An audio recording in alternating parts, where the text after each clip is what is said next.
Students, today we are going to learn the 9th chapter, The Responsibility of Young Men, written by Lal Bahadur Shastri Ji. You all know that Lal Bahadur Shastri Ji was second Prime Minister of India. Now, this chapter is from the speech which he has delivered at the convocation function of Aligarh Muslim University. ये जो chapter लिया गया है ये लाल बहादुर शास्त्री जी ने अपनी convocation speech में, उनकी कॉन्वोकेशन स्पीच है जो कि उन्होंने अलीगढ़ मुस्लिम यूनिवर्सिटी में दी थी. He tells what role the Indian youth has to play in the development and progress of the nation. इस स्पीच में वो बताते हैं कि जो हमारे युवा वर्ग है उसका क्या रोल है देश के विकास में. Whatever your station in future life, you should first of all think of yourselves as citizen of this country. उन्होंने कहा कि चाहे तुम किसी भी क्षेत्र में हो, चाहे तुम किसी भी पद पे हो, चाहे तुम्हारा कोई भी रुतबा हो अपने भविष्य में, मीन्स तो तुम्हारी फ्यूचर लाइफ में, कि तुम अपनी आगे आने वाले जीवन में चाहे तुम किसी भी क्षेत्र में हो, you should first of all think of yourselves. तुम्हें अपने आप ये सोचना चाहिए as citizens of the country. तुम्हें सबसे पहले ये सोचना चाहिए कि तुम इस देश के नागरिक हो. चाहे तुम कुछ भी हो, तुम्हें ये मानना है कि तुम इस देश के नागरिक हो. This confers on your certain rights, और इससे तुम्हें कुछ अधिकार भी प्राप्त हुए हैं which are guaranteed by the constitution. Constitution ने तुम्हें कुछ अधिकार दिए हैं. But it also subjects you to certain responsibilities. परंतु उन अधिकारों के साथ साथ तुम कुछ जिम्मेवारियों में भी बंधे हुए हो. Which also have to be clearly understood, और तुम्हें इस बारे में पता भी होना चाहिए. यानी कि 3 चीजें आई हैं. सबसे पहली बात तो ये कि तुम्हें चाहे तुम किसी भी क्षेत्र में चले जाओ, तुम्हें ये अपने आप को मानना है कि तुम इस देश के नागरिक हो. सेकंड चीज ये है कि कॉन्स्टिट्यूशन में तुम्हें कुछ अधिकार मिले हैं. थर्ड चीज ये है कि इन अधिकारों के साथ साथ तुम्हारे कुछ रिस्पॉन्सिबिलिटीज, तुम्हारी कुछ जिम्मेवारियां भी हैं. Hours is a democracy. हमारा प्रजातंत्र है, हमारा देश जो है वो एक लोकतंत्र है. Which enjoys freedom to the individual, जो कि प्रदान करता है एक इंडिविजुअल को आज़ादी. हम एक लोकतांत्रिक देश से हैं जहां पर कि प्रत्येक व्यक्ति को आज़ादी मिली है. But this freedom has to be subjected to a number of voluntary restraints in the interest of organised society. इसे ज़रा ध्यान से अच्छी तरह से देखना. लेकिन ये जो फ्रीडम हमें मिली हुई है इसके साथ साथ कुछ सीमाएं भी हैं in the interest of organised society. क्योंकि किसके हितों में है? ऑर्गेनाइज्ड सोसाइटी, एक संगठित समाज. आज़ादी के साथ साथ क्योंकि हम एक संगठित समाज से बंधे हुए हैं तो उसके हित को लेकर कुछ सीमाएं भी हैं. मतलब आज़ादी के साथ जो हमें आज़ादी मिली है उसके साथ साथ कुछ सीमाएं भी हैं जिन्हें हमें मानना है. एंड दीज वॉलेंटरी रिस्ट्रेंट्स, और ये जो स्वैच्छिक सीमाएं हैं, हैव टू बी एक्सरसाइज्ड, इनका पालन करना है. And demonstrated in everyday life, हमें अपने दैनिक जो दिनचर्या है उसमें हमें इसको प्रदर्शित भी करना है. यानी कि ये जो सीमाएं हैं इनको हमें अपने जीवन में लागू भी करना है. A good citizen is one who obeys the law. एक अच्छा नागरिक कौन है? One who obeys the law, जो कि कानून का पालन करता है. Whether there is a policeman around और नॉट, चाहे कोई पुलिसमैन देख रहा हो चाहे ना देख रहा हो, हमें क्या करना है? एक अच्छा नागरिक उसी को माना जाएगा जो कि कानून को मानता है. And who takes delight in performing his civic duties, और जो अपने नागरिक दायित्व को निभाकर खुश होता हो. मीन्स जो हमारे दायित्व हैं, जो हमारे कर्तव्य हैं, उनको निर्वाह करके हमें क्या मिलती हो? खुशी मिलती हो. इन द ओल्डन डेज, पुराने दिनों में क्या होता था? Sense of self restrain and discipline was inculcated by the combined effort of family and the teacher. Self restraint word देखिएगा. सेल्फ रिस्ट्रेंट का मतलब आत्म नियंत्रण, एंड डिसिप्लिन, और जो अनुशासन हुआ करता था, वॉज इनकलकेटेड, ये दिया जाता था by the combined effort of, किसके एफर्ट के द्वारा, किसके प्रयत्न के द्वारा?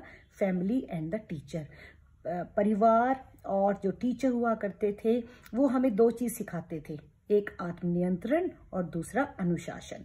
द इकोनॉमिक स्ट्रेसेस, लेकिन अब जो वर्तमान में कुछ इकोनॉमिक स्ट्रेसेस, कुछ दबाव आ गए हैं of present day life, unfortunately do not leave enough time to the parents to look after the children. अब कुछ आर्थिक दबाव के कारण पेरेंट्स के पास इतना समय नहीं होता कि वो अपने बच्चों का देखभाल कर सके। इन द एजुकेशनल इंस्टीट्यूशंस, शैक्षणिक संस्थाओं में the number have grown so large. अब बच्चों का, विद्यार्थियों का जो नंबर है वो इतना ज़्यादा हो गया है as to take away the benefits, कि वो पूरे के पूरे लाभ नहीं ले पाते।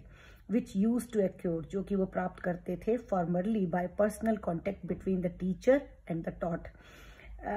पढ़ाने वाले यानी कि टीचर और टॉट शिष्य में, गुरु और शिष्य में एक संबंध होता था, एक कांटेक्ट हुआ करता था, लेकिन अब संख्या बढ़ने के कारण उनको इतना फायदा नहीं हो पाता। इनएविटेबली, परिणाम स्वरूप, our young students are often left much of their own resources. हमारे जो यंग स्टूडेंट्स हैं वो बेचारे अपने ही संसाधन पर आधारित हैं। ऑफन दिस क्रिएट्स प्रॉब्लम, इससे क्या होती है, काफ़ी बार समस्याएं आती हैं, which we all know about, जिसके बारे में हम जानते हैं। यानी कि उनको अपने टीचर का फ़ायदा नहीं मिल पाता और पेरेंट्स के पास भी इतना समय नहीं होता कि वो अपने बच्चों की देखभाल करें। This is an important aspect, ये एक खास एस्पेक्ट है which needs through examination, which needs thorough examination, जिस पर कि हमें क्या करना पड़ेगा, पूरा निरीक्षण करना पड़ेगा। The responsibility of young citizen is great, जो जिम्मेवारी है, दायित्व है हमारे जो यंग सिटीजन्स हैं उनका एक महान दायित्व है। एंड इन माई व्यू, और मेरा अगर जो दृष्टिकोण है, एवरी स्टेशन इन लाइफ, हर एक जगह इज इम्पॉर्टेंट इन इटसेल्फ, हर क्षेत्र अपने आप में ही बहुत महत्वपूर्ण है। ये जो नेक्स्ट लाइन है इसको जरा ध्यान से देखना। Work has its own dignity, जो काम है उसकी एक अपनी गरिमा होती है। And there is a great satisfaction in doing one's own job to the best of one's capability, और बहुत ही संतोष मिलता है जब हम अपने काम को अपनी क्षमता के अनुसार अच्छी तरह से करते हैं। वॉट एवर द ड्यूटीज, चाहे हमारा कोई भी कर्तव्य हो, चाहे हमारा कुछ भी काम हो, we should apply ourselves, हमें करना चाहिए विद सिंसियरिटी, ईमानदारी के साथ, एंड डिवोशन, और निष्ठा के साथ।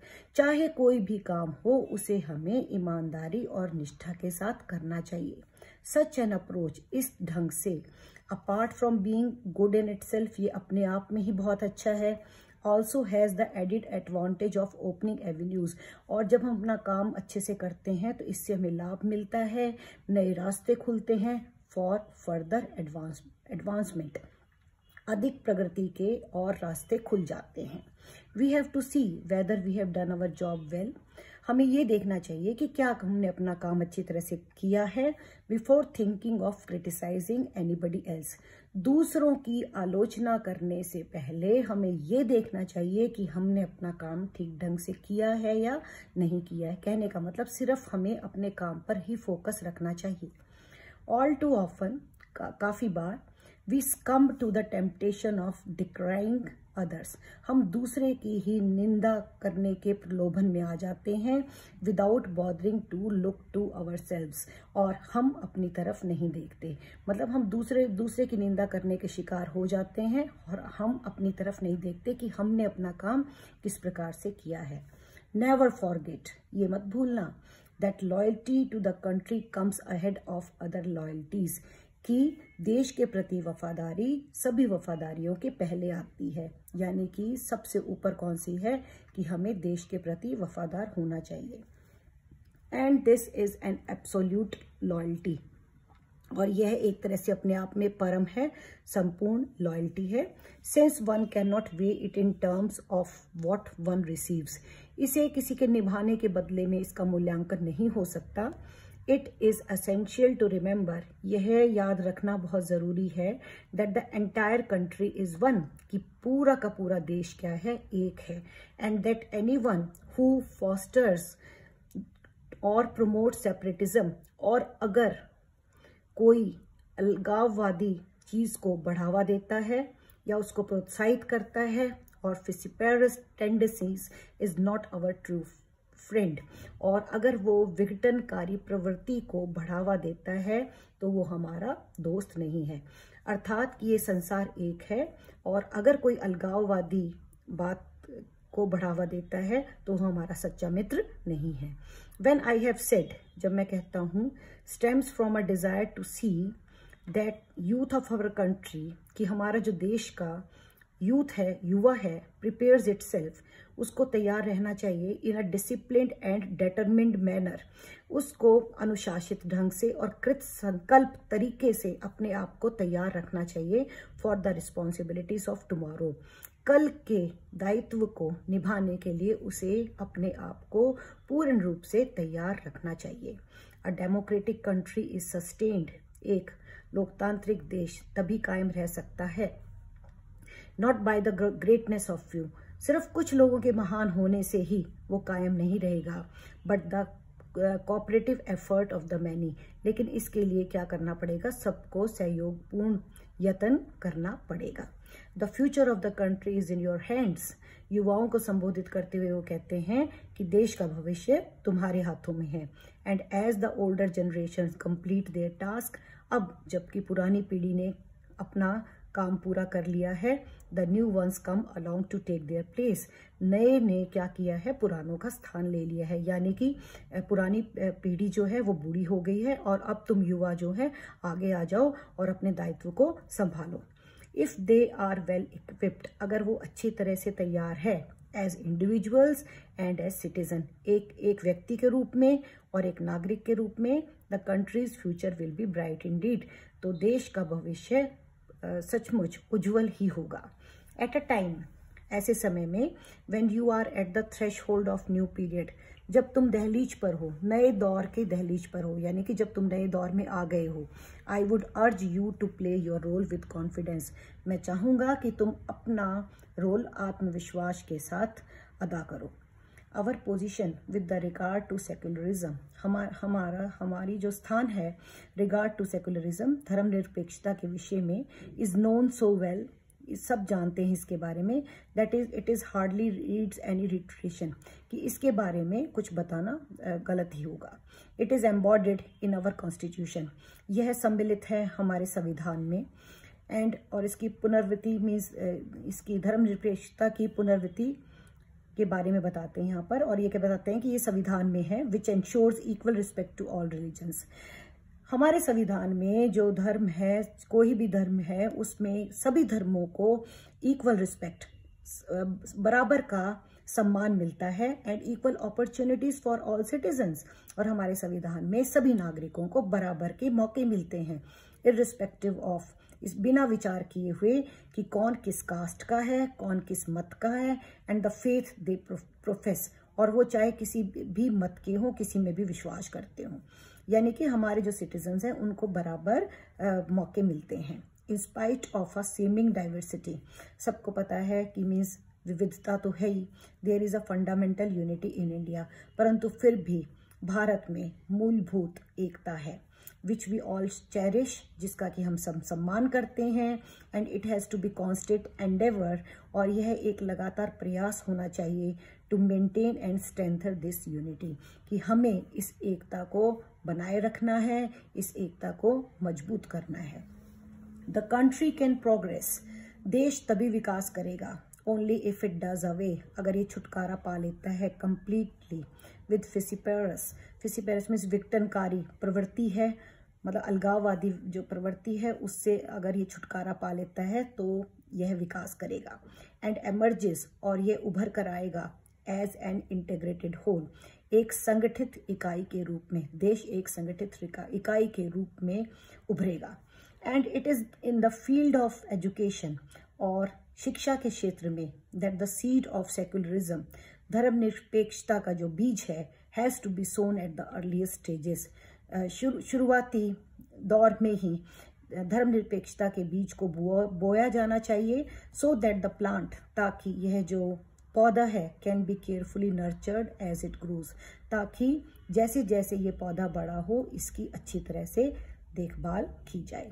So students, this was all about the responsibility of a young man.